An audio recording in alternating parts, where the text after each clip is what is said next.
നമസ്കാരം മലയാളി വാർത്തയിലേക്ക് സ്വാഗതം. ശബരിമല സ്വർണ്ണക്കൊള്ളക്കേസിൽ നിർണായക വഴിത്തിരിവ്. സ്വർണ്ണക്കൊള്ളക്കേസിൽ അറസ്റ്റിലായ തന്ത്രി കണ്ഠര് രാജീവർക്കും മുൻ ഭരണസമിതിക്കും കുരുക്കുമുറുക്കി ദേവസ്വം ബോർഡിന്റെ ഉത്തരവ്. വാജീവാഹനം ഉൾപ്പെടെ തന്ത്രിക്ക് അവകാശപ്പെട്ടതല്ല എന്നാണ് ദേവസ്വത്തിന്റെ ഉത്തരവ്. നിർണായക ഉത്തരവാണ് ഇപ്പോൾ പുറത്തു വന്നിരിക്കുന്നത്. 2012 ബോർഡ് കമ്മീഷണർ ഈ ഉത്തരവിറക്കിയത്. ആ വിവരമാണ് ഇപ്പോൾ പുറത്തു വന്നിരിക്കുന്നത്. പുതിയവ സ്ഥാപിക്കുമ്പോൾ പഴയ വസ്തുക്കൾ പൊതുസ്വത്തായി സൂക്ഷിക്കണമെന്നാണ് ബോർഡ് തീരുമാനമെടുത്തിട്ടുള്ളത്. ഈ ഉത്തരവ് നിലനിൽക്കെയാണ് പ്രയാർ ഗോപാലകൃഷ്ണന്റെ ബോർഡ് വാജീവാഹനം തന്ത്രിക്ക് നൽകിയത്. ഉത്തരവ് ഭരണസമിതിക്കും വലിയ രീതിയിലുള്ള കുരുക്കായി മാറും എന്നാണ് മനസ്സിലാക്കാൻ സാധിക്കുന്നത്. 2017 വാജീവാഹനം തന്ത്രിക്ക് നൽകി. പൂജയുടെ ഭാഗമായി ഏതെങ്കിലും സാധനങ്ങൾ മാറ്റേണ്ട സാഹചര്യം വരികയാണെങ്കിൽ അത് ദേവസ്വത്തിന്റെ സ്വത്ത് തന്നെയാണെന്നും അത് ആർക്കും കൊണ്ടുപോകാൻ അവകാശമില്ല എന്നുമാണ് ഉത്തരവിൽ വ്യക്തമാക്കുന്നത്. ഈ ഉത്തരവ് പ്രകാരം പ്രയാർ ഗോപാലകൃഷ്ണന്റെ നേതൃത്വത്തിലുള്ള ബോർഡ് അന്വേഷണത്തിന്റെ പരിധിയിൽ വരും. 2012 ഇത് ഉത്തരവായി മാത്രമല്ല, ഇതിന്റെ സർക്കുലർ എല്ലാ ഓഫീസുകളിലേക്കും എത്തിയിട്ടുണ്ട്. ഇത് ശബരിമലയിൽ മാത്രമല്ല, തിരുവിതാംകൂർ ബോർഡുകളിലെ എല്ലാ ക്ഷേത്രങ്ങളെയും ബാധിക്കുന്ന കാര്യമാണ്.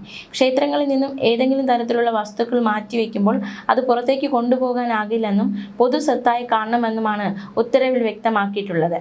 അതേസമയം ശബരിമല സ്വർണ്ണക്കൊള്ളക്കേസിൽ അറസ്റ്റിലായ ദേവസ്വം ബോർഡ് മുൻ അംഗവും CPM പ്രതിനിധിയുമായ N വിജയകുമാറിനെ വിജിലൻസ് കോടതി 1 ദിവസത്തെ കസ്റ്റഡിയിൽ വിട്ടു. പ്രത്യേക അന്വേഷണ സംഘം സമർപ്പിച്ച കസ്റ്റഡി അപേക്ഷയിലാണ് നടപടി. കൊല്ലം വിജിലൻസ് കോടതിയിൽ ഹാജരാക്കിയ പ്രതിയെ കൂടുതൽ ചോദ്യം ചെയ്യാനാണ് കസ്റ്റഡിയിലേക്ക് വാങ്ങുന്നത്.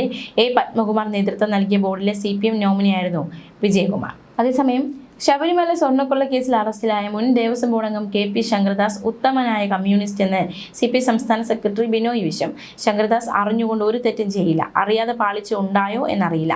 ആഴ്ചകളായി ഗുരുതര അവസ്ഥയിലാണ് ശങ്കർദാസ്.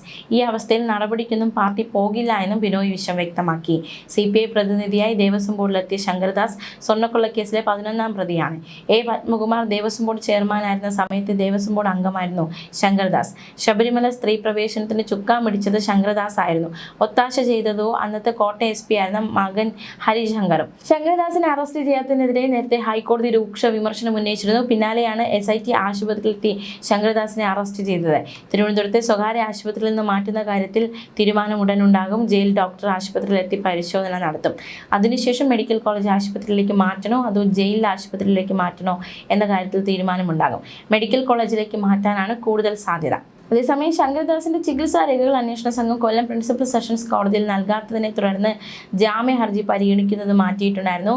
ആരോഗ്യ പ്രശ്നങ്ങൾ ചൂണ്ടിക്കാട്ടിയാണ് ശങ്കർദാസ് മുൻകൂർ ജാമ്യം തേടുന്നത്. ആശുപത്രി രേഖകൾ സമർപ്പിക്കാൻ സമയം വേണമെന്ന് പ്രോസിക്യൂഷൻ കോടതിയോട് ആവശ്യപ്പെട്ടു. തുടർന്നാണ് മുൻകൂർ ജാമ്യാപേക്ഷ പരിഗണിക്കുന്നത് മാറ്റിയത്. ന്യൂസ് ഡെസ്ക് മലയാളി വാർത്ത.